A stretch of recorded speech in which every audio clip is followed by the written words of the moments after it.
3 minutes. Kalidou Wagué, ainsi Sokhna Ba numéro 2, Samba Dang, Mam Diara Fam, Ndeye Lucie Cissé, Fanta Sall, Nicolas Ndiaye, Mam Sey Ndiaye, Ahmed Aïdara,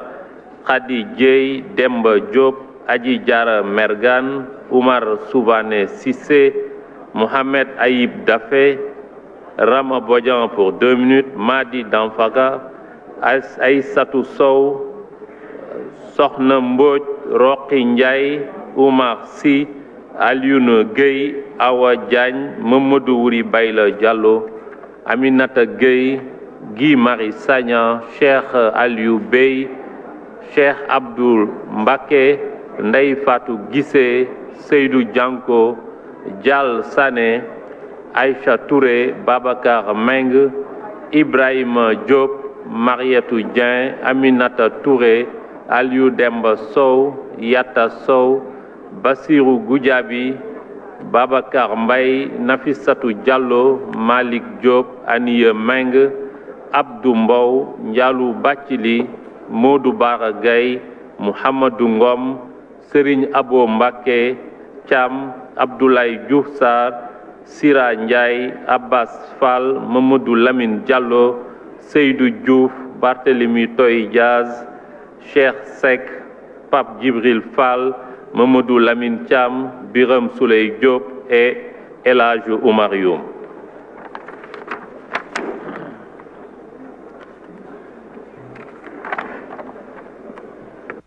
La parole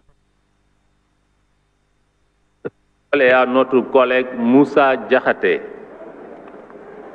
Malik Fall, le suivant.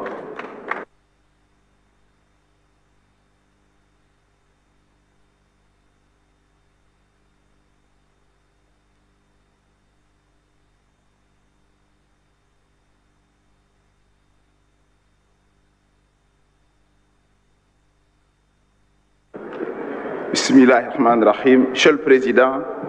Monsieur le Premier ministre, membres du gouvernement, honorables députés, Monsieur le Premier ministre, merci pour la cohérence. Durant un mois, nous avons vu les ministres défiler et dans votre discours, on note une synthèse et une continuité de ce qui a été fait. Mais Monsieur le Premier ministre, vous avez décliné un programme tout en rappelant ce qui a été fait. Et ce qui attire notre attention, c'est surtout cette dynamique de changement de paradigme. Vous ne faites plus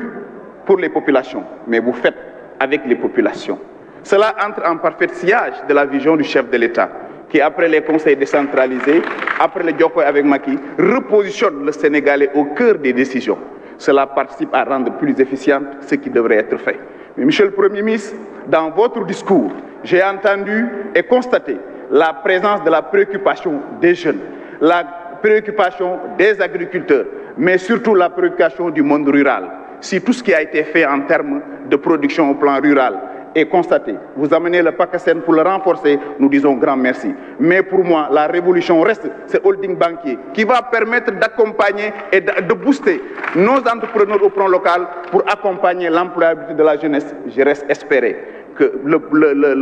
l'envol se fera avec un équipage bien préparé à l'écoute des Sénégalais pour le meilleur du Sénégal. Monsieur le Premier ministre, nous sommes très ravis de constater que dans votre politique générale, vous mettez en avant l'écoute. Et c'est important. Jusque-là, ce qui a été constaté, c'est que les programmes se faisaient très souvent à l'insu des populations concernées. Cette fois-ci, vous préconisez d'aller à la source, d'écouter les Sénégalais. Ce qui doit être fait en termes au monde rural, en désenclavement, en structure sanitaire, cela nous reste penser que si vous incluez maintenant la dimension First Oil, le Sénégal pourra gérer non seulement l'employabilité de la jeunesse, mais avoir une souveraineté de son budget pour devenir un pays non pas émergent, mais totalement développé. On peut le rêver avec le pétrole. Et avec votre équipe composée essentiellement de jeunes, nous ne doutons pas de voir le Sénégal aller de l'avant avec une équipe aussi performante. Monsieur le Premier ministre, oui, nous croyons à ce que vous dites. Oui, nous adhérons à votre proposition parce que tout simplement, vous avez mis en avant l'écoute et la disponibilité. Que cette équipe-là puisse réussir ce grand coup et mettre le Sénégal sur les rampes du développement avec le Sénégal en avant. Nous sommes à l'écoute, nous vous accompagnerons, nous vous soutenons pour le Sénégal émergent. Merci, Monsieur le Premier ministre. Merci. La parole est à notre collègue Malik Fall. Kalidou Wagué se prépare.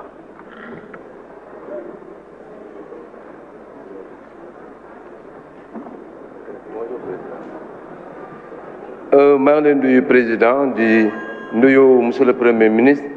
di la ñaanal yàlla yàq gouvernement bi sunu borom defal leen tawféex ak yaakaar bi président am ci yéen ba dénk leen programme bi yàlla defal leen ko ci sutura ak salaam. bon man nag li may wax dafa bariwul te dafa am solo te man Diourbel laa dëkk fa laa jóge nu ma mel ñoom la tey ji bu ma ñëwee fi ñoom ñoo tax tey boo xoolee sax maa ngi kontaan bu baax ci li nga wax consommé local mbaxane bi ñoom ñoo ko defal curu ca la tudd kii turki njaareem la tudd daal lii tamit ay kii la kon donc ce qui veut dire que consommé sénégalais bi nga wax ànd naa ci ak yow. beneen bi ñuy wax aussi mooy man li ma wax dafa leer nañ man ba may fal maire Diourbel nit ñi dañoo mën ci man yéene may benn nit rek man bokk ma benn parti ñu am yéene jàppale ma ba ma nekk maire waaye ku la fal ci dëkk ma nga xam da nga néew doole kenn ci boppam taxaw ma ne man ku ma fal ku ma soxla rek ma wax ak moom muy président de la République Macky Sall moom te ku ma defaral njaare man tey ñu ne suba nga dee ma ne naa dee tey balaay suba président ñëw def fay tal yu bees sax ñu ngi may dégg ci télé laa nekk defar fa marché Ndoumbé Diop mu lakk mu defar ko defar fa ay organiser waa dëkk bi defar fa parc d'attraction lumière yi ñëw njaareem commencé dox waaye mooy ànd kan lay àndal dimburu dama ne la ku la defal lii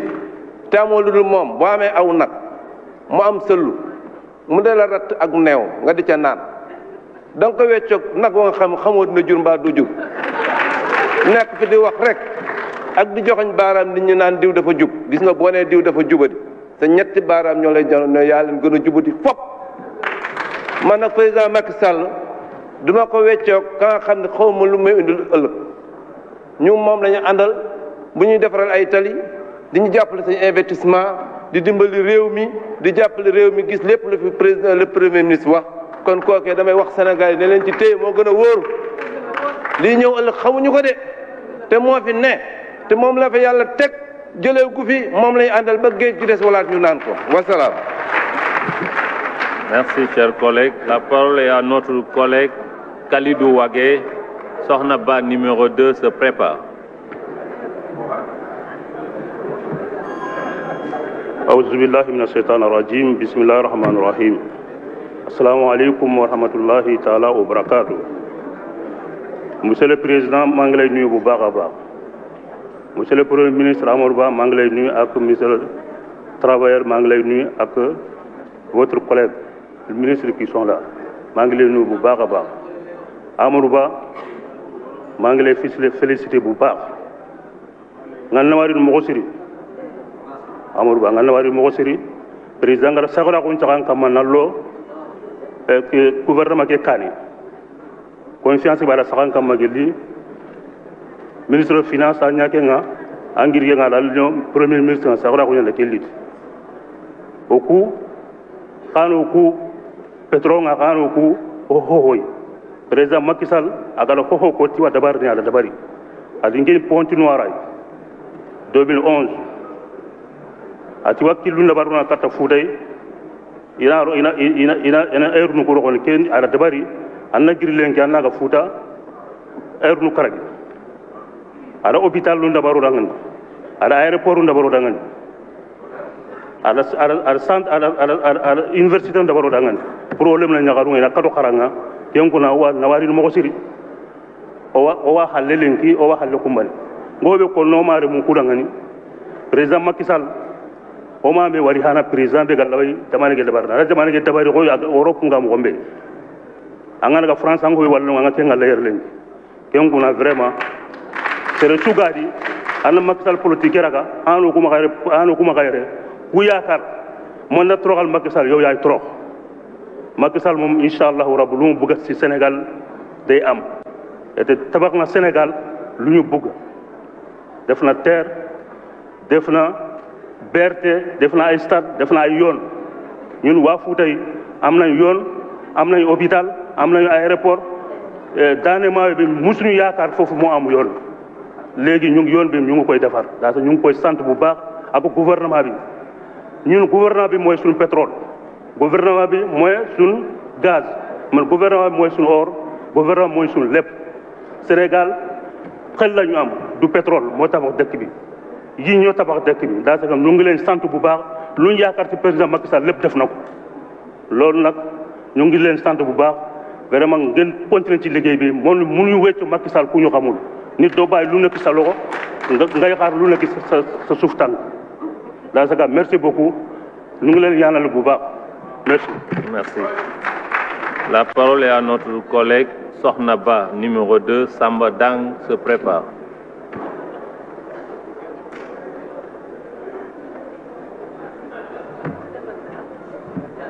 Merci beaucoup, Monsieur le Président. Monsieur et Madame les ministres, honorables députés, chers collègues, ñu ngi leen di nuyu kenn ku nekk ci turam ak santam. Monsieur le Premier ministre, nee nañu yow yaa chargé assurer la coordination des politiques publiques de l'État. yow yaa chargé concrétiser la vision du président de la République Macky Sall. ngeen ne da ngeen am un gouvernement muy un gouvernement de combat. Mais sur ce gouvernement de combat, je pense bien que des fois vous vous trompez d'adversaire. Man seen combat lenn la war a doon moom mooy lutter contre l'insécurité, régler le problème de l'éducation nationale et de l'enseignement supérieur, régler aussi le problème de la santé, mais dañuy gis ne ci déclaration politique générale bi nga def tey jii ne gis nañ ci littérature bu bari. Mais dans la réalité li nga xamante ne si moom ngeen wax ne ci loolu ngeen jëm doonut loo xam ne ñun dañu jàpp ne dina régler li nga xam ne moom mooy le problème des Sénégalais. Le exemple bu patent bi ñuy joxe problème de sécurité wax nañ ko fii en commission wala ci plénière yi ñu ne sécurité bi dëkk bi am na sécurité. Hier on a vu et avant-hier on a vu à Mbour et le plus marrant mooy gisoo gouvernement bi def ci benn mot pour fustiger li nga xamante ne si loolu moo xew Mbour. te mooy attaque yi nga xam ne moom moo fa am te ay citoyens sénégalais ñooñu la ñu attaqué ñooñu la ñu rey beneen bi muy dellu par rapport à la jeunesse ci biir message bi nee nga la jeunesse da ngay ne def appel à la cohésion boo xam ne jeunesse bi moom moo ko war a jiite. jeunesse bi amul benn problème ak Macky Sall xam nga ban problème lañ am ak moom bés bu ñu respecter la constitution du Sénégal ak ñu respecter les principes qui fondent l'état de droit amuñu problème ak moom. moo tax tant que moom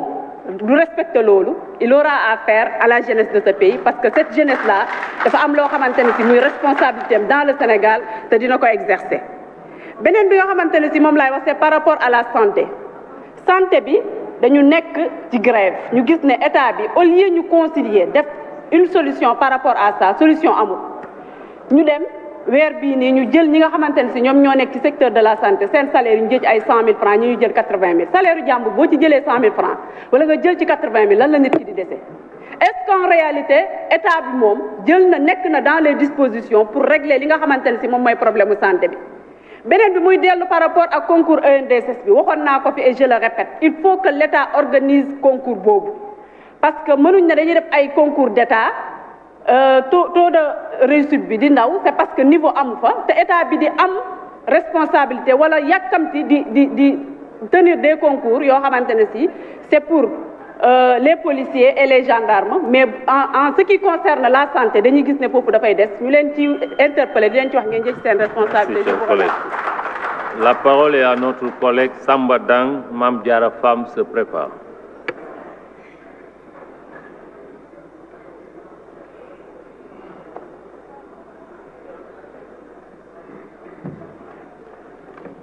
auzu billahi mina shaytaani rajim bismillahi rahmaani rahim wasalaatu wasalaamu ala rasulillahi salallahu taala alayhi wa sallam jëwri ni ñu ngi lay nuyu ak ñi nga àndal ñëpp sénégalais yi yow yaa ko wax léegi yaa ngi ñuy félicité ñoo ñu yónni sénégalais yi yónni ñu nag di la laaj juróomi raaj bi ci njëkk ñu ne ñoom doo séeréer waaye roi des arènes nga ñoom nag li leen jaaxal mooy lu tax yow nga nekk roi des arènes ci bor ci leb ndax li ñu jaaxal mooy 2013 yaa ngi leboon yaa ngi fekkoon boru Sénégal mu woon ci ñetti junni ak ñetti téeméer ak ñeent fukk ak benn ci ay milliards yow nga yóbbu ko ba 2019 ci juróom-ñaari junni ak juróom-ñetti téeméer ak ñaar fukk ak juróom kon yow champion nga léegi ñu ne lan moo tax nga nekk champion ci bor.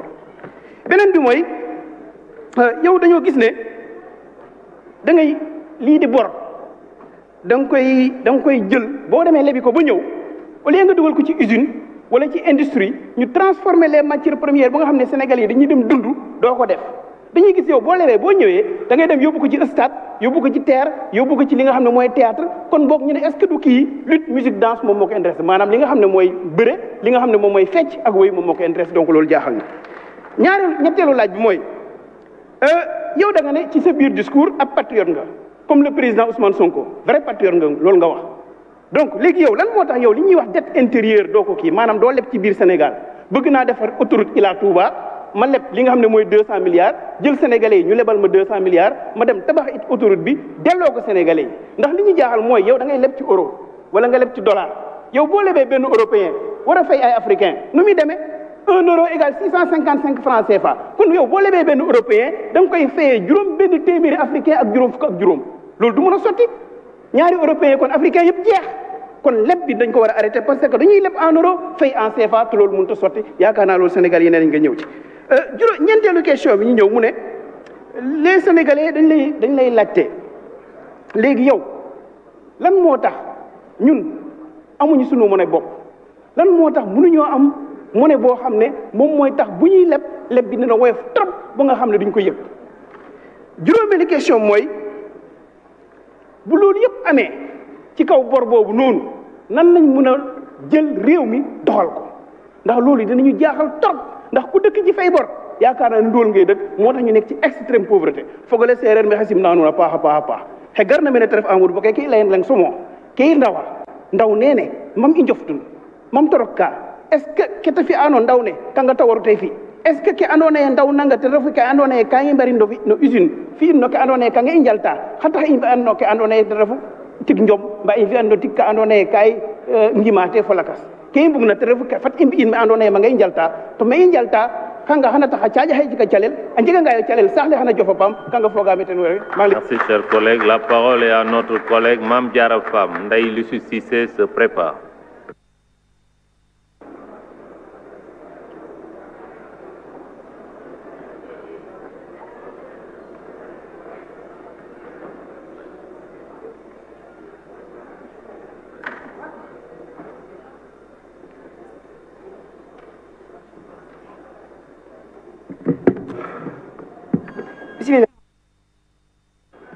Salam alaikum wa rahmatullah.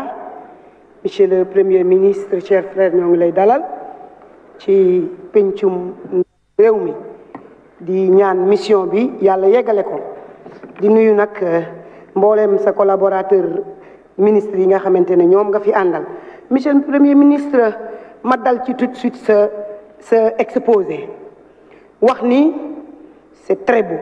c'est très joli, c'est engagé. Mais Monsieur le Premier ministre, le Sénégal a besoin de relever son panier ménagère. Lekk naan tëdd nelaw feebar faju loolu la Sénégal soxla. Sénégal mi ngi soxla bu ñuy def équité territoriale ñu seet dëkk yi nga xamante ne ku ci nekk la nga yeyoo nga jox ko te ñu bañ a def parparloo. Sénégal mi ngi soxla ay ndawam ñu bañ koo bind rek ci këyit ni war nañoo liggéey mais ñu liggéey te bu ñuy liggéey ñu bañ a def parparloo bañ a def recrutement politique di recruter ci ndaw yi ko soxla. Monsieur le Premier ministre, Sénégal mi ngi soxla ku wax ak les grèves répétées des agents municipaux, des agents hospitaliers. Monsieur le Premier ministre, Sénégal mi ngi soxla kaddu ci wàllum rey bi nga xamante ne moo am ci biir réew mi. Sénégal volontaire la. ku mu neex dugg ku mu neex génn. Monsieur le Premier ministre, Sénégal ci loolu la soxla. Réalisation yi nag par force la. Ici à votre insu on a voté beaucoup de budget 4 000 milliards 3 000 milliards 6 000 milliards on en a voté, on a fait 50 dans cette assemblée. xaalis boobu li mu servir ci loolu lañ koy def mooy tali yi, les autoponts, BRT, ce que vous voulez, mais c'est ça les réalisations et c'est nous qui l'avons voté ici dans cette auguste assemblée. Monsieur le Premier ministre, nous allons accompagner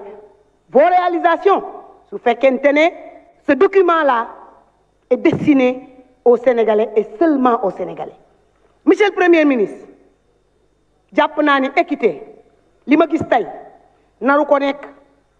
En fin des travaux d'assainissement des eaux usées, PAMIR contribueront à améliorer le cadre de vie des populations de Gandiaye, Nioro du Rip, Guinguinéo, Koungheul Malem Hodar, Diourbel-Birkelane, il en est de même à Pikine Est, Rufisque, Cambérène, ainsi de suite. Pikine Est, c'est derrière Guinaw Rail Nord. Et c'est lieu où habite le ministre Issakha Diop, qui en est le même ministre chargé de ce programme. Serait-il possible de faire équité en cette situation?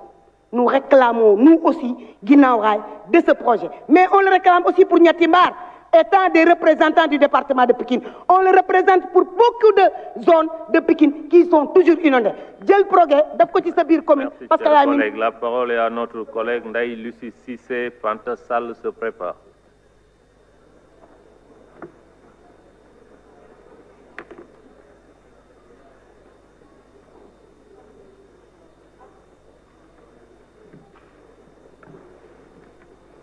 Merci, Monsieur le Président.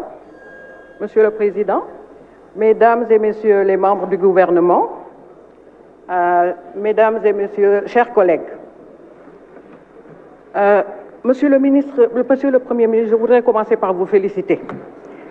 et féliciter le Président de la République, le remercier pour l'intérêt accordé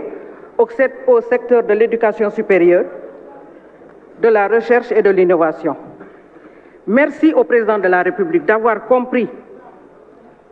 que l'enseignement supérieur, aujourd'hui, le monde c'est le savoir et les connaissances qui gouvernent le monde d'aujourd'hui. Monsieur le Premier ministre, je voudrais commencer par 3 choses. L'enseignement supérieur, ñetti yëf la. C'est les ressources humaines, c'est les infrastructures, c'est les apprenants. Et ben bu ci nek gouvernement bi def na ci vraiment lo nga xamné dang koy laal gis ko ni mu leer ci bop ñep. La première des choses, infrastructure yi. Ku nek gis na l'élargissement de la carte universitaire. Tay ji ben université lañu amone, UCAD, Université Cheikh Anta Diop. Tay on en est à 8. Té on a votre volonté, c'est de mailler le territoire sénégalais. La dernière en date, mon inauguration, université Amadou Mahtar Mbow bi, le 1er décembre. Nous disons qu'on di len ci féliciter. Monsieur le ministre, la deuxième chose, c'est les ressources humaines. Enseignants yi de wax deug neex yalla. Ñu ngi sant, ñu ngi gërëm. Yok nañu sen payor ni defal agent de l'administration yépp. Waye dafa am lo xamné dañ ko defal enseignant du supérieur. Ñu voté ko fi ci assemblée bi par rapport à la retraite complémentaire. Enseignants yi di sant di gërëm gouvernement Macky Sall. Ndax tay ji buñu démé retraite ñu ngi dem ak 75 au moins 75% de leur dernier salaire. Lolu dañ koy sant di ko gërëm, c'est des avancées certaines. Monsieur le ministre, moi wax touti la troisième composante, c'est les apprenants. Ku xol tay cité universitaire, gis étudiants yi xamné wax deug nek yalla en termes d'infrastructure résidence yi, en termes de je vais parler des tickets, je suis obligé de parler des tickets parce que vraiment buñ ko indexé won au coût de la vie dina yok lool waye wax deug neex yalla ndeki 50 francs, déjeuner dîner 100 francs fi rek la am. Bourse yi yokuna, yépp yokuna, yëf yi yemb na boo jaaree université yi xam ne campus bi defar nañ ko niñ ko war a defaree dañuy sant di gërëm. Fanta Sall, le suivant Nicolas Ndiaye.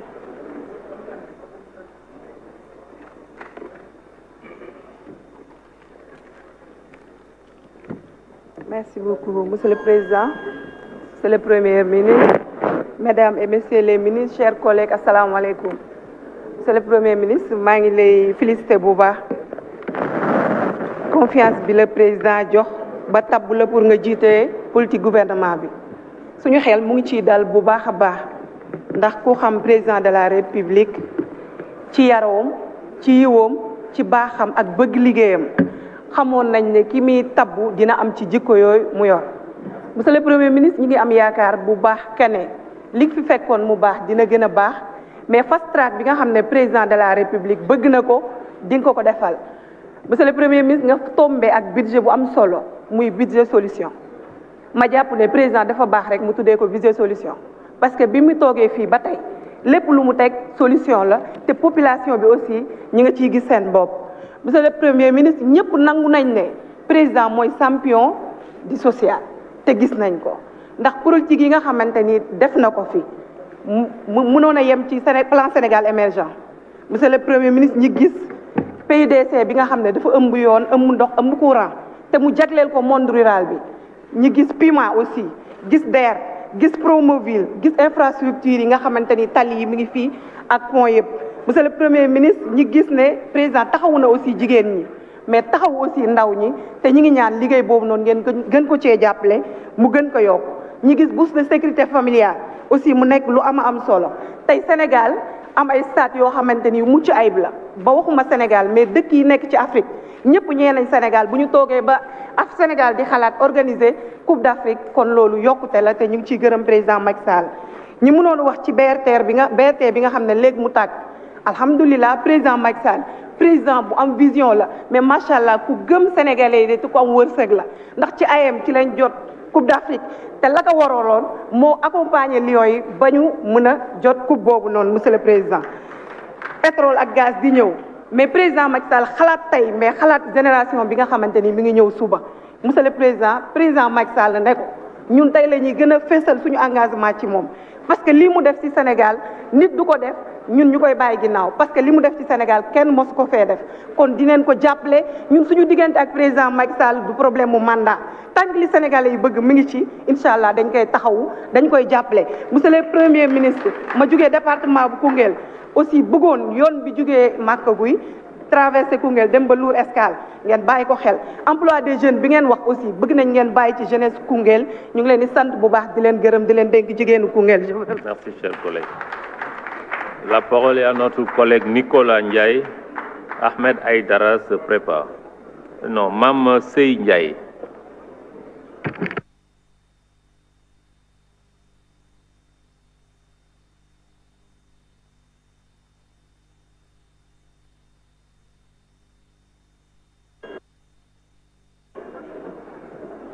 Monsieur le Premier ministre, Messieurs les membres du gouvernement, chers collègues honorables députés, Monsieur le Premier ministre, je vous félicite pour votre déclaration de politique générale de haute facture. Le président Macky Sall, dans la tradition de ses trois prédécesseurs, a su maintenir notre pays dans la voie de la stabilité. Cette Assemblée nationale fonctionne depuis 1956 sans interruption. Ça veut dire qu'il n'y a jamais eu de coup d'État, il n'y a pas eu de conférence nationale. Donc je pense que notre pays en Afrique est un exemple de stabilité. C'est un exemple aussi de démocratie. La composition de cette Assemblée nationale, avec la place qui est occupée par l'opposition, montre que la démocratie est ancrée dans notre pays. Notre pays est très avancé dans la construction nationale. Cette Assemblée nationale montre, avec sa diversité, montre clairement que nous sommes une nation en construction très avancée. Ces trois éléments, à mon avis, constituent les bases de l'émergence. Dans aucun pays, tous les pays connaissent des problèmes. Même si nous sommes une opposition, même si l'opposition arrivait au pouvoir, il y aurait des problèmes. L'essentiel, c'est est-ce que le pays progresse, oui ou non? Et il est clair qu'avec le président Macky Sall, notre pays a connu des bons en avant, des progrès dans tous les domaines. Il y a des marchands d'illusions qui viennent pour... ils ont une démarche ultranationaliste, tendent à mettre notre pays dans l'autarcie, France dégage, Allemagne dégage, etc. Je veux donner seulement deux exemples. L'Algérie était une colonie française. Ils ont acquis leur indépendance après 8 ans de lutte contre les colonisateurs, de 1956 à 1962. Ñoom ñoo gënoon a yelloo France dégage. Pourtant, la France est en Algérie parmi les premiers investisseurs directs étrangers. C'est la même chose pour le Vietnam. Ça veut donc dire que ce qui fait émerger les pays, c'est comme le disait le président Senghor, l'enracinement dans nos valeurs traditionnelles de teranga et de jom et l'ouverture vers l'extérieur pour chers collègues.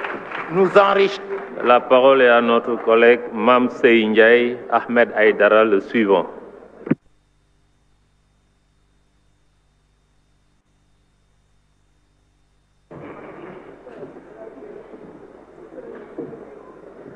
asalaamaaleykum premier ministre maa ngi lay nuyu di nuyu délégation bi nga àndal premier ministre askan wa ëpp ca département Bambey won nañ leen ginnaaw moo tax ma taxaw fii di wax ndax li ngeen di joxe bu ñu leen ko joxee dañ koy yemale ci seen bopp ku àndut ak ñoom duñ leen ci sedd premier ministre lu ñëpp bokk da nga koy yemale dañ koo war a yemale ñëpp am ca premier ministre bi nga nekkee finance ndóol gi nga bàyyi woon Bambey ba naga ni sii sans seegut premier ministre yoon wi nga xam ne nii benn yoon rek boo ko génnee ci département Bambey ubbi na yoon yëpp day daal di jaar Laañaar dem Yarwaay dem Ila Touba bi sëñ Moustapha Yarwaay nee na bind na bindati wax na waxati boppam taxut ab dëkkam taxut dafa bëgg réseau de Diourbel ubbeeku lëkkaloo yeneen réseau yi boobu ko defee dem gi yomb monsieur le ministre lu ñëpp bokk da nga koy yemale ndax réew mi ñoo ko bokk te mënuñu koo tàggalikoo waaye boo gisee ñii bu ñu taxawee fii ni dañoo am bay doyal am nañuy tali am nañu lii am nañu laa keneen ku mel ni man taxaw fii man nag di wax dëgg yàlla monsieur le ministre duma wax loo xam ne nii teguma ca sama bët kon nag département Bambey gestu ko ndax ci la bokk jërë ngeen jëf. Merci, chers collègues. La parole est à notre collègue Ahmed Aïdara, honorable Khadijé, la suivante.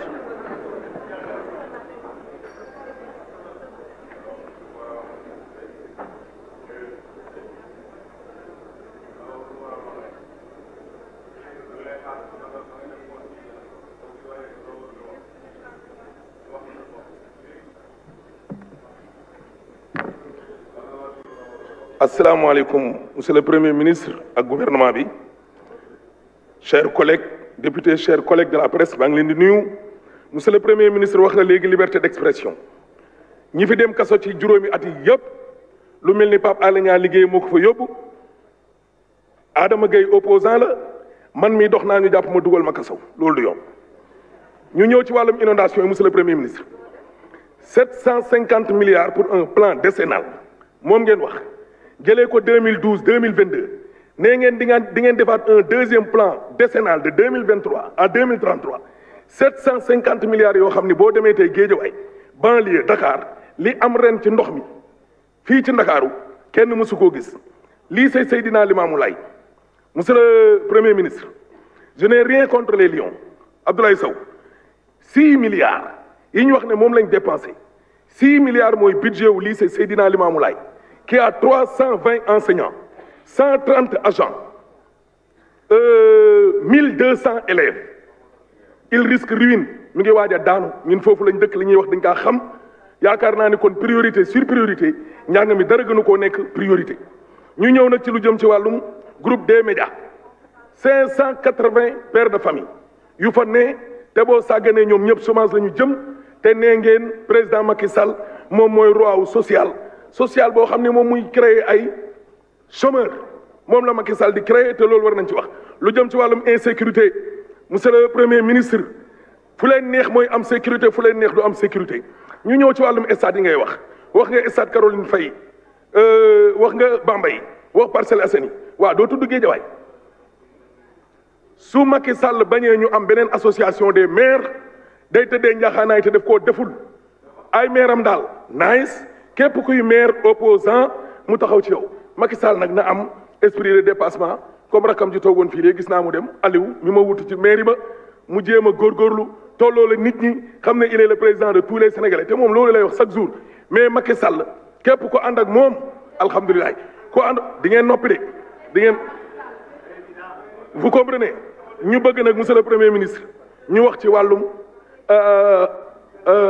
tolloole bi ngeen doon wax ne tëddee njaaxaanaay gouvernement social gouvernement lii gouvernement la ñun loolu lañ bëgg ngeen wàccoo ak moom te wax tamit lu jëm ci wàllu dundinu askan wi nee ngeen wàññi ngeen dund gi dund goo xam ni ban côté moo wàññeeku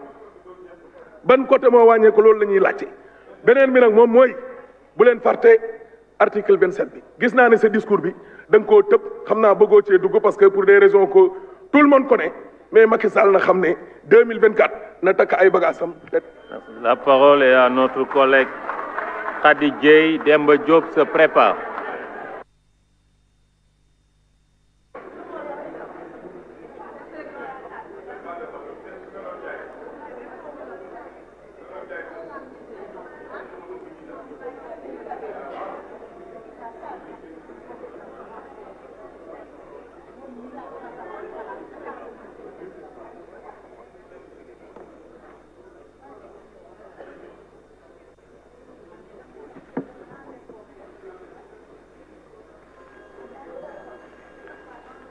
Asalaamaaleykum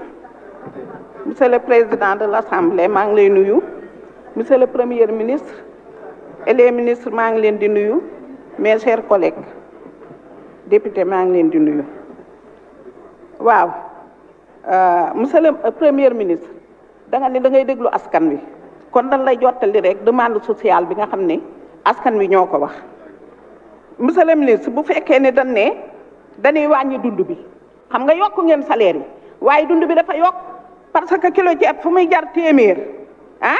kilo suukar di fa jar 650 litre d'huile di fa jar 1750 kilo soble 800 kilo pomme de terre 800 saako omo 6000 la doon jar léegi 10000 monsieur le ministre dund bi seer na li nga yokk ci salaire yi dafa dugg ci dund bi loolu moo tax nit ñi mënuñoo am dara courant dafa seer ndox dafa seer boo fayee sa facture courant fay sa facture ndox sa salaire jeex na ñuy fay luyaas nag boole wuma leen ci waaw monsieur le premier ministre chômage des diplômés licence master qualification professionnelle jeunes yooyu ñu ngi représenté 65% ci Sénégal te wax dëgg yàlla chômage bi dafa metti liggéeyuñu ndaw nag bu fekkee ni yaayam day jaay gerte di jaay caaf di jaay jën di ko fayal ba mu jàng ba am diplôme am bu sañoon mu liggéey jàppale ko yaay yi sonn nañu papa yi sonn nañu seen doom yi jàng nañu ba am seeni diplôme liggéeyuñu monsieur le premier ministre loolu bàyyi ko xel monsieur le premier ministre agresseurs yi wax dëgg yàlla ku amul dara boo àndut ak sa ngor rek di nga agressé kon il faut ngeen wax ci ak njaayum drogue mi nga xam ne njaayum yamba mi njaayum boisson alcoolisée yi nga xam ne dañ koy def ci école yi il faut ngeen wax ci monsieur le ministre waaw monsieur le ministre mënumaa dem te waxuma paquetage bi nga xam ne moom la ñu paqueté prisonniers yi ca Rebeuss paquetage wax dëgg yàlla dafa metti ay nit ñu riime leen comme ay jën duñu tëdd duñu kii il faut ngeen xool nan ngeen di wàññeen ñi ci kaso yi parce que nag wax dëgg yàlla kaso metti na may ñëw nag ci groupe des médias Sen TV dama lay yëbbante ci président Macky Sall ndax 576 pères de famille ya fa nekk danoo am ay jabar am ay doom monsieur le premier ministre neel Macky na dawal yërmande moom mooy jiitu réew mi président de tous les Sénégalais kon war naa mën a jéggale war naa mën a baale war naa mën a toloore ñooñu bu demee chômage dina gën a metti nag ndax chômage bi ci réew mi loolu bu ci dooleekoo dina bari may ñëw nag ci césarienne gratuite am na solo. Merci, cher collègue. La parole est à notre collègue Demba Diop. Adji Diarra Mbergane se prépare.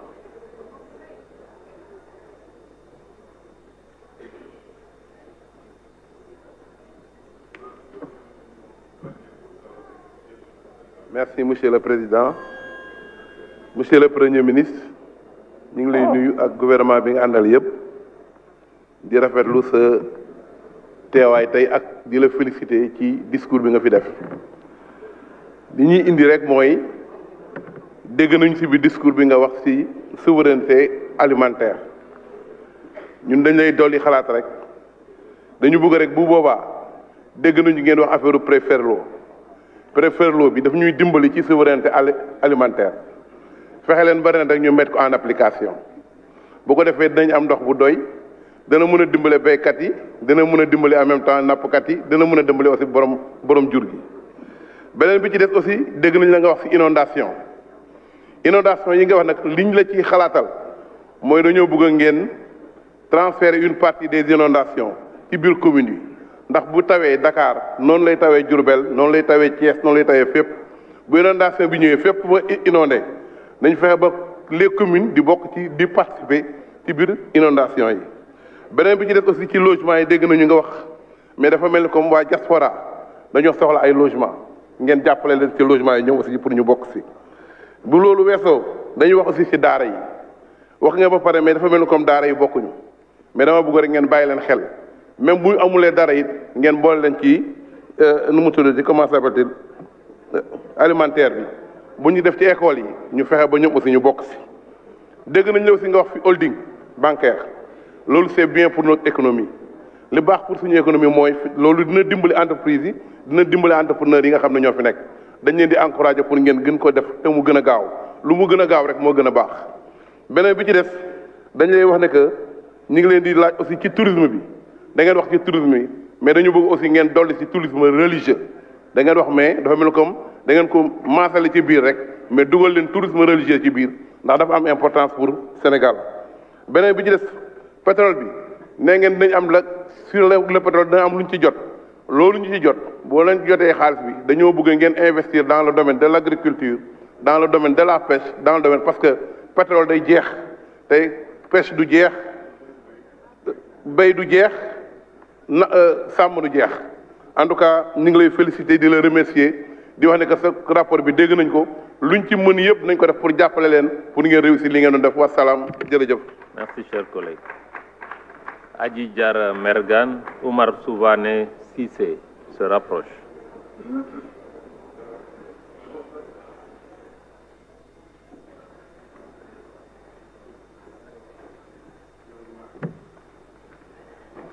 maa ngi lay sant bu baax monsieur le président de tous les députés de l'Assemblée nationale du Sénégal monsieur le secrétaire général maa ngi lay nuyu monsieur le premier ministre maa ngi lay nuyu di nuyu toute l'équipe gouvernementale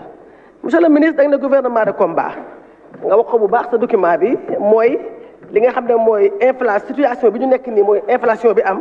li ci président Macky Sall na ma def kon yaakaar naa ne président indi ay jéego yu am solo ci dund gi ak ci lépp loo xam ne am na yokkute. monsieur le premier ministre waxal ñu président Macky Sall ne ko ñu ngi kontaan ci moom parce que nag mooy le champion de l'équité territoriale tey fii bi ñu fi ñëwee dañu fekkoon ñaari Sénégal bi nga xam ne ñu ngi ci koom-koom moo ñu ci dëkk àll ci taax yi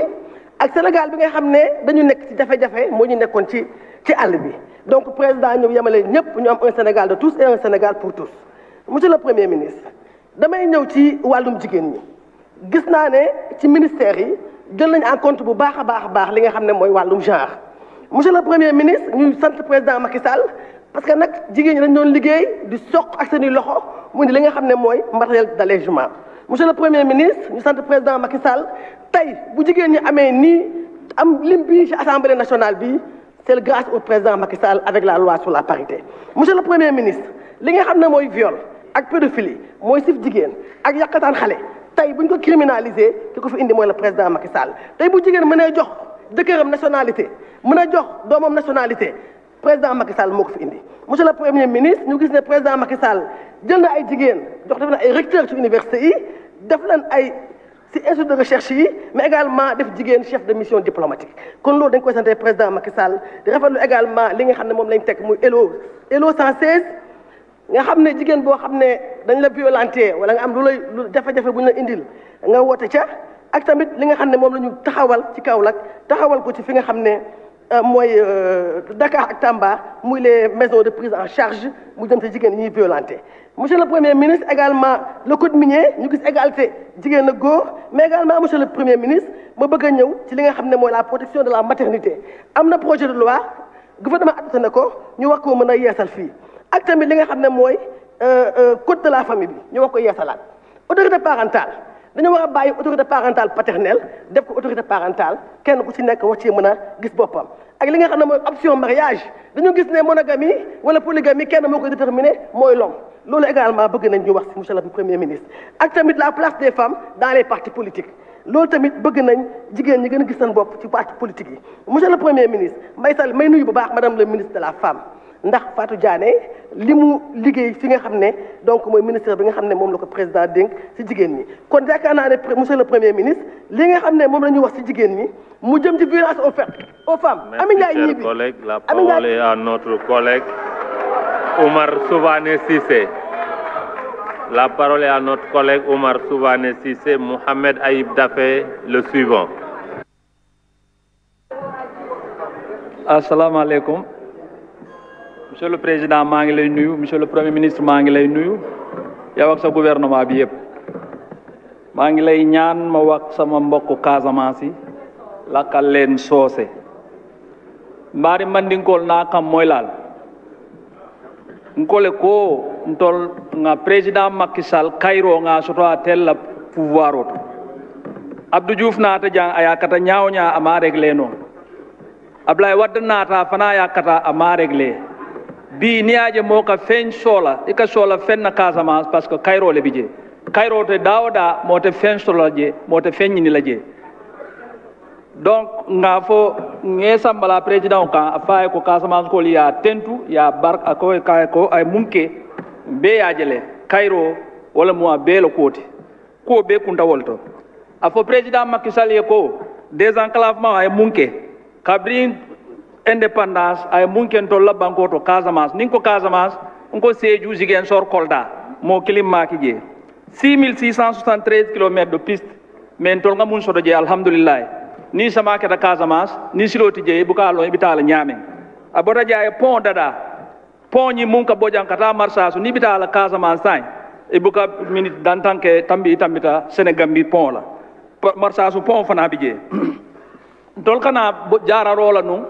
Kolda Ziguinchor wala Dakar jang ay hôpital balo Sédhiou wo Sédhiou kol be sa momo salo so do kata jelto abota je électrification ay sate niol be ko courant abota je kota ke forage ndol buka forage so no abe ka dannu jamma fawlo alay o be din tollale kon Macky Sall jarama nga konton nga barka fay ko mun ken tol e mo make abota je anata 316 000 familles wala ka bourso so no sa ya samba fo quelque chose comme 543 000 familles ay ok 42 milliards wala ke bourse familiale o ni koti o kan ton la fa munna alale wolong abota je éducation fana ndol la karan classol be data abri provisoire aussi atanu je bari sa fono presque pratiquement a beta tale kon kole ko afo président Macky Sall ko la Casamance naturelle lui doit un merci énorme nga konton nga jey afa ala barka merci. Merci cher collègue.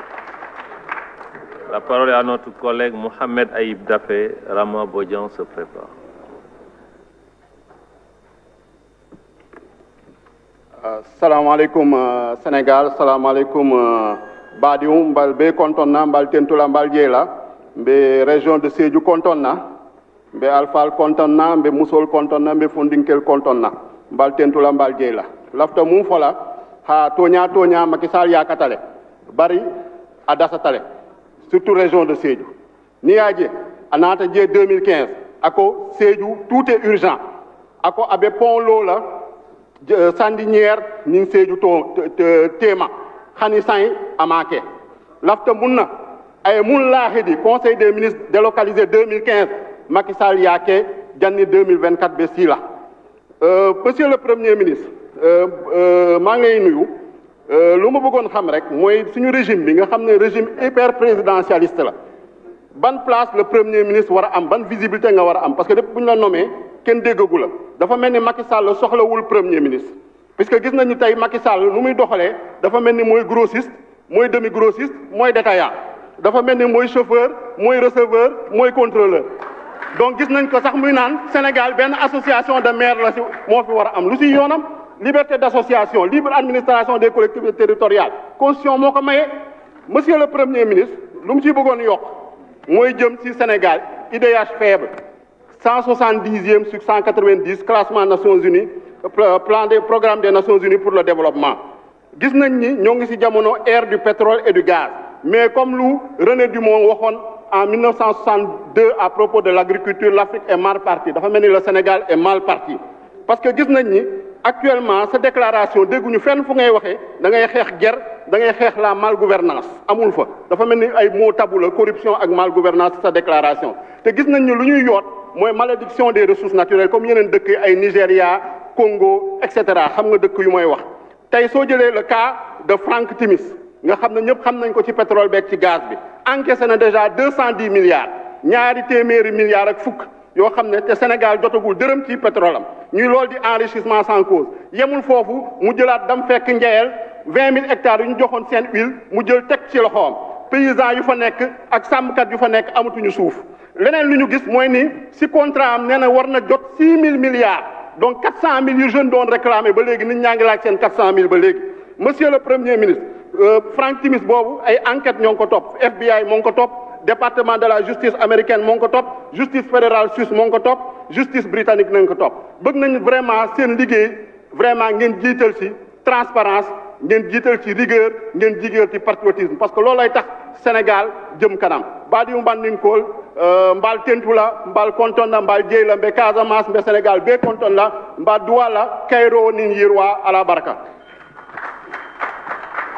Rama Bodian Madi Danfakha, le suivant.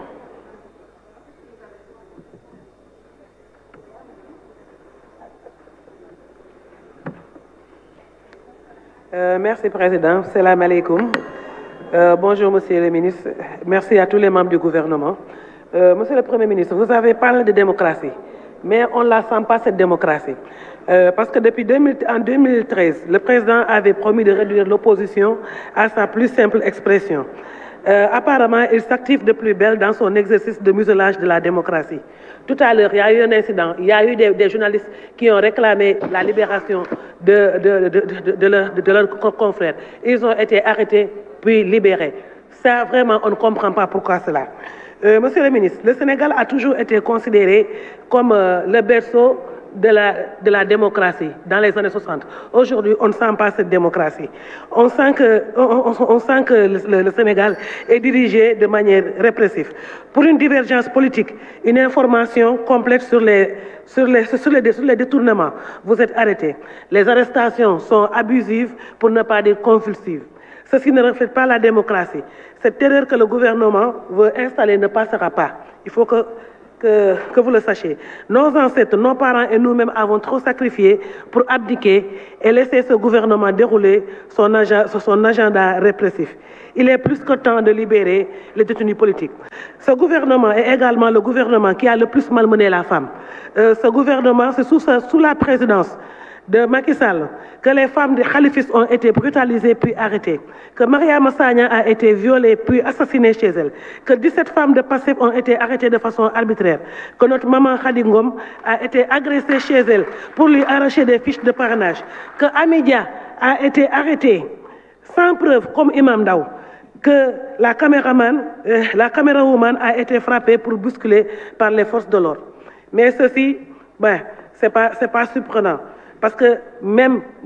on s'est rendu compte que la femme a été instrumentalisée. Merci, chers collègues. La parole est à notre collègue Madi Danfakha. Aïssatou Sow Diawara, la suivante. Merci beaucoup, Président.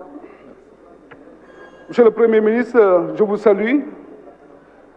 C'est pour aller rapidement parce qu'on n'a que 3 minutes. Monsieur le ministre, vous avez dit que le gouvernement doit être à l'écoute des populations, ce qui reste donc une très bonne chose. Monsieur le ministre, je m'avais vous demander rapidement votre vision sur la RSE qui n'est pas effective dans tous les niveaux. Si les sociétés minières se conforment, certaines sociétés aussi tardent à s'exécuter. Ce qui d'ailleurs a installé un vent de contestation partout à travers la région de Kédougou. En général, dans les zones minières, le discours reste donc le même, la mise en œuvre du RSE. De la RSE du moins, il est urgent aujourd'hui, Monsieur le Premier ministre, de donner des directives claires en ce sens. Monsieur le ministre, vous avez toujours dit que vous serez donc à l'écoute donc des populations. Monsieur le ministre, qu'est-ce que vous entendez donc faire dans le département de Saraya? Parce que vous avez parlé donc de budget également de solutions. Il est évident que les ressources naturelles appartiennent au peuple, c'est sûr et certain, mais il est aussi juste que les populations impactées doivent donc bénéficier conséquemment des retombées de leur exploitation. Votre budget de solution prendra-t-il en compte en 14 mois, je dis bien en 14 mois, le bitumage de l'axe Bembou, Sabodara, Bransan, de l'axe Saraya, Sayon Soutou, de l'axe Saraya, Marina Bafé, Guémédié, le long desquels les populations établies, surtout particulièrement les enfants, les femmes enceintes souffrent d'infections respiratoires aiguës à cause des nuages de poussière soulevés par les camions. Monsieur le ministre, nous avons un secteur très important, le secteur donc de l'orpaillage. J'en ai déjà dit donc en commission avec votre ministre aussi donc de ce secteur, mais ce secteur mérite aujourd'hui donc d'être accompagné, d'être encadré, parce que nous avons bon nombre donc de populations sénégalaises qui s'adonnent à cette activité. Monsieur le Premier ministre, votre vision, qu'en est-il donc de l'exploitation donc du fer de Kouroudiahoma et de Bofeto? Vous n'avez pas parlé donc dans votre intervention. Je pense bien qu'il y a un problème qui se pose déjà, c'est la construction tout simplement de l'usine de traitement.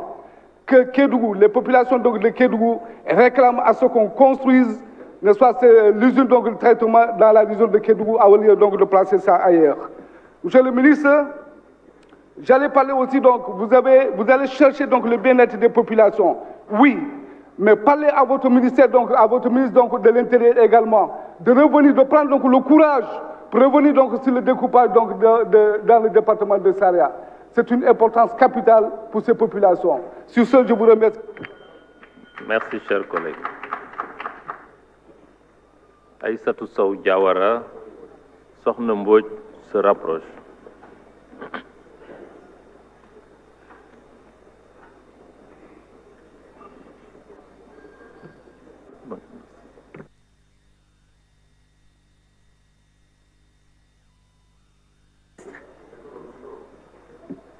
Monsieur le Premier ministre,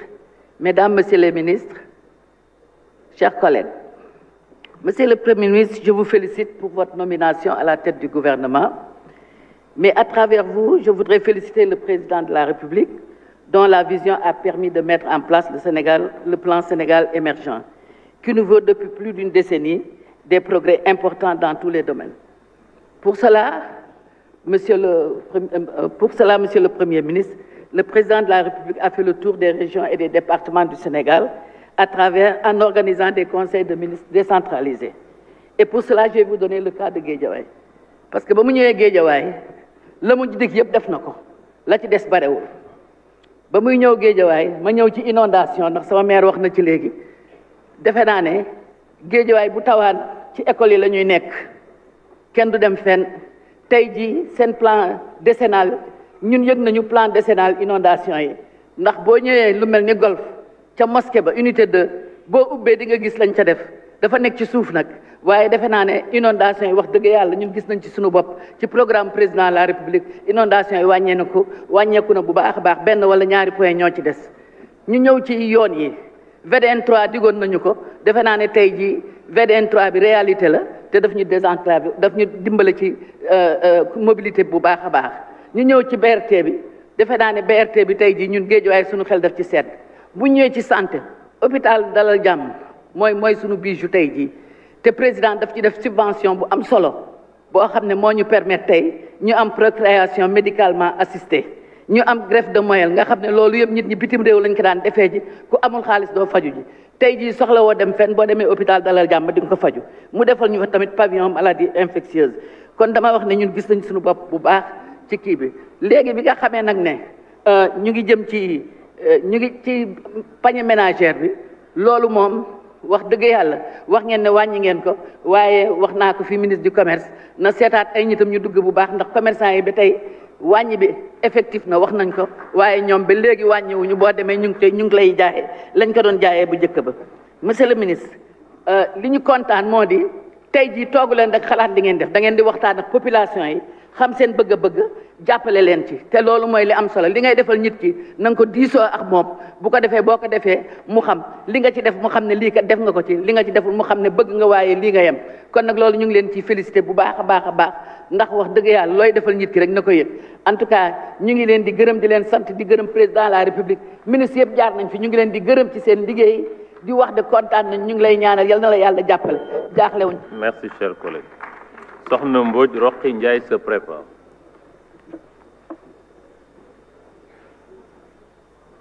Jërëjëf monsieur le président de l'Assemblée nationale ñu lay gërëm di la jox sa wàccuwaay man mi nga xam ni ma ànd ak yow dans le département de Dagana xam ni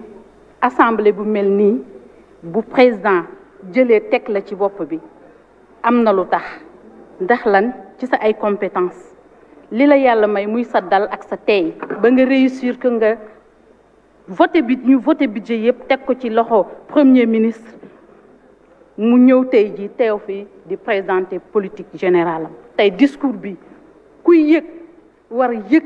considération bi nga xam ni moom le président Macky Sall am ci la jeunesse du Sénégal amul page booy traversé te doo gis mu dellu si waat ci emploi des jeunes may wax nag man ci souveraineté alimentaire le véritable rôle de la vallée du fleuve Sénégal tey l'intégration agriculture ak l'élevage monsieur le premier ministre tey suñu ko organiser les paysans mën nañ ko réussir 1 hectare de riz mën na def de 6 à 8 tonnes de riz 1 hectare mën na def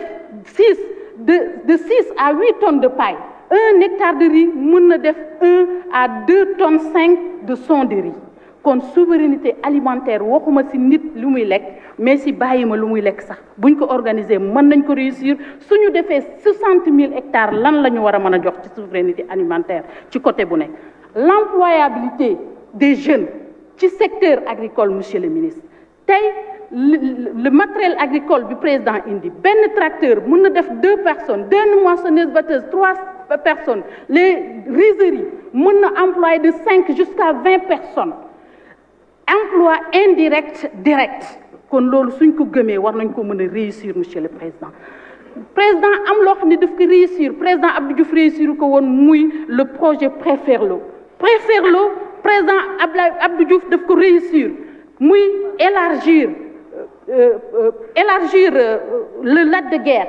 aménager ñaata hectares la ñu mën a jot foofu hectares yooyu dina gën a booster waat agriculture bi d'une manière générale ñaata emploi mais surtout les semences de l'arachide monsieur le premier ministre semence arachide war nañ ko mën a développer foofu ba nga xam ni kenn dootul wax ni semence bi amatul qualité wala lii ndax mën nañ ko bay noor di ko bay nawet vraiment loolu buñ ko gëmee mën nañ ko réussir ci crise Ukraine bi ci guerre de l'Ukraine crise Covid bi war nañu mën a réussir vraiment souveraineté alimentaire ci Sénégal jërëjëf monsieur le ministre. Merci cher collègue. La parole est à notre collègue Roqi Ndiaye. Oumar Sy se prépare.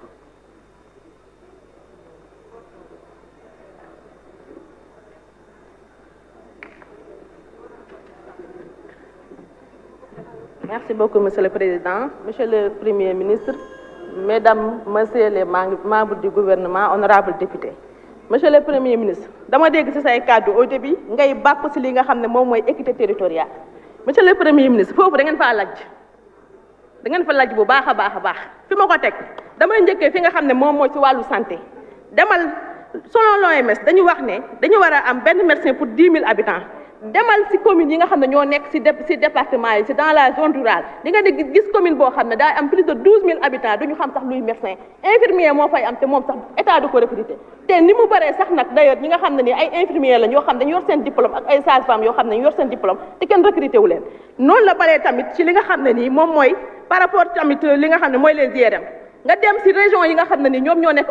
loin de la capitale de Dakar IRM sax amuñu ko l'exemple de l'hôpital de Kaolack en est une parfaite illustration nga ñëw si li nga xam ne nii toujours dans le monde rural ay cadres de santé yoo xam dañ ko abandonné ay postes de santé yoo xam dañ ko abandonné loolu moo waral ba mortalité des femmes yokku si période bi nga xam ne ñoom dañuy accoucher li nga xam ne moom mooy toujours li nga xam mooy les urgences nga xam ne ñoom ñooy les vitrines des hôpitaux nga dem y en a même pas des soins de première nécessité pour li nga xam ne ni moom mooy les malades yi nga xam ne ñoom la ñuy accueillir si kii urgence yooyu noonu nga ñëw si li nga xam ne nii moom mooy agriculture baykat nga jaayee ko engrais 25 000 francs jox ko 5 kilogrammes par tête du ko mat mu wëlbati ko dem jëndal boppam gerte si 1500 francs le kilogramme nga wëlbati ko imposer ko le prix à 275 francs j'espère que loolu xol bu ndaw mooy tax nit def ko baykat ak bay ni mu méttee par rapport ak les infrastructures routières damay njëkk si d'abord si infrastructure su ma ñëwee monsieur le ministre li nga xam ne ni moom mooy le port de Kaolack dañ koo rey pour désenclaver li nga xam ne moom mooy Foundiougne désenclaver Foundiougne rey Kaolack moom ngeen def monsieur le ministre su ma ñëwee si li nga xam ne nii toujours mooy infrastructure routière da ngay wër département lëmm doo fa gis sax li nga xam ne ni moom mooy yoon wala commune lëmm doo fa gis sax li nga xam ne moom mooy yoon li nga xam ne toujours éducation abri provisoire yoo xam ne ëpp nañ 10 ans 15 ans monsieur le ministre loolu du abri provisoire te loolu la ñuy gis lycée Valdiodio Ndiaye ba Kaolack tamit ñu leen di wax monsieur le ministre ngeen gaaw ut si ay solution parce que yoon la ñu defal ko parce que lycée bi yàgg na bañ ko créé ak tey jii nii loolu rek monsieur le ministre mën na tax ma ne man je ne crois pas à la politique de Macky Sall et je ne crois pas à votre politique je vous remercie. Merci cher collègue. La parole est à notre collègue Oumar Sy. Alioune Gueye se prépare.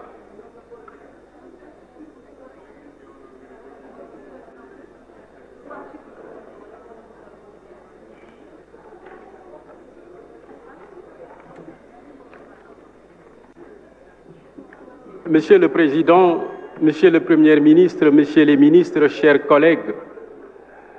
Monsieur le Premier ministre, ce matin, vous êtes devant la représentation nationale pour nous présenter votre programme de gouvernement qui a certainement pour objectif principal de produire de la richesse, donc de la croissance. Mais je devrais m'empresser de vous rappeler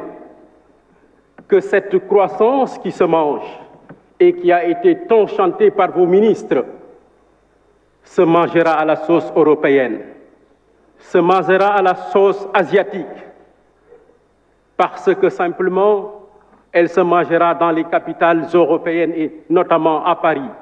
à Istanbul, à Pékin. Elle ne se mangera pas à Missira Sirimana,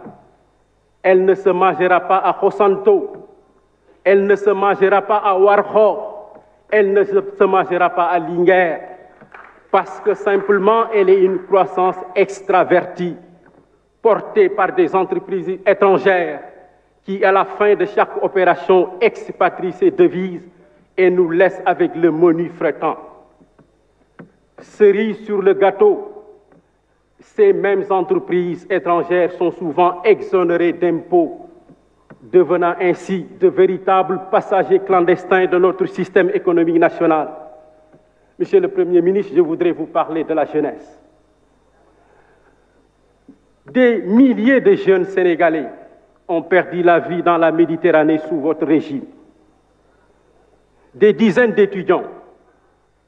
sont tombés sous les balles de forces occultes de votre pouvoir en demandant simplement le paiement de leur bourse.